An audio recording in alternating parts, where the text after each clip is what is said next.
As time elapses, college starts to seem more and more unobtainable due to the sheer cost of tuition. The average tuition starts at a whopping $10,000 a year, which amounts to almost 1,900 Big Macs. Multiply that by 4 years, and this adds up to a total of $40,000 and 7,600 more burgers. If this seems like a lot of money, this number doesn't even account for housing, transportation, and food. Private universities take this $10,000 price tag and triple it to a staggering $30,000 average. According to the National Association of Student Financial Aid and Administration, 85% of adults that either stopped or didn't further their education claimed it was due to the vast cost of tuition. The cost of tuition only increases by the years. From 2010 to 2023, the price of tuition increased by 36.7%. Mr. President, we urge you to do something about this issue. What we want for the future of this country is for something to be done about the high cost of college, not only for our current generation, but for the generations down the line as well, to allow those who want to pursue a higher education to fulfill their dreams without having tuition being their limiting factor. Students that want to pursue higher education are encouraged to fill out the FAFSA, which stands for Free Application for Federal Student Aid. This application gives students the aid they need to pay for college. Along with the FAFSA, if students are eligible, they will receive money from the Pell Grant, which is a federal aid program that helps low-income students. On average, students receive $12,000 from federal aid alone. The question is, how much does it help with paying for tuition? Hello everyone, my name is Steven Gross, and I'm currently interviewing Josimar Hernandez. He's a close friend of mine, and he is currently a student at UC San Diego. Hi guys, my name is Josimar. As you mentioned, I'm attending UCSD. This year I got like around, I believe, 21,000. I'm receiving a few financial aid and in aid from the University of UCSD. So unfortunately, no, there's still quite a few expenses that I need to cover. For example, housing is not fully covered by my financial aid package. I have to pay some of it out of pocket.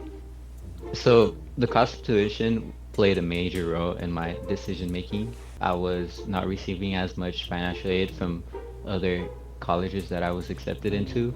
There was quite a few where I would have to pay more out of pocket than I currently am.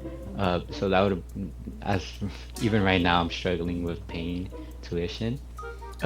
Yeah, I know plenty of people who decided to take the community college route due to financial aid needs. There's many of my friends that got accepted into the big name colleges. However, they declined the offer due to their financial needs. They weren't offered as much money due to their parents earning more money during the year of the financial aid application, which kind of sucks because it's not always the case. It changes throughout each year. When the issue of college tuition is brought up, many suggest that we make college free. Speaker, today I'd like to address the crippling cost of student debt. Although my Democratic colleagues and I agree substantially on the issue, we disagree substantially on the solution. We need to cure the disease, not just put a Band-Aid on it. Absolving student debt or making college free altogether does not address the problem. Today to talk about a national problem that has continued for years, and that's the rise in student loan debt. Over 40 million borrowers hold outstanding student loan balances that exceed $1.7 trillion. The average borrower holds about $39,000 in student debt. But instead of talking about pie-in-the-sky policies like debt forgiveness that come from maybe from the other side of this Capitol or chamber that we call the U.S. Senate. As much as I and many others would love to have free tuition at every establishment, that money just doesn't come out of nowhere. It comes from taxpayer money, meaning that all of those funds will come from the people. When coming up with ideas, we thought it'd be a nice idea for the president to limit the rate of tuition. Some states like Idaho, Kentucky, and Washington have policies in place that limit the rate at which tuition can increase. Florida has placed limited rates on tuition since 2014, and the rates haven't increased since then. The average in-state tuition being around $6,000, with US News placing them as the #1 state for higher education. Florida uses performance-based funding in which colleges get funded based on a set of measures, like the amount of students that transfer, graduate, or how much of their students get jobs after graduation. the better they do it, the more funding they get. Not only is this better due to the lower prices of tuition, but it incentivizes institutions to prioritize student success over enrollment numbers. So if anything, change the system for us and for those to come. Change our communities for the better and make education more affordable.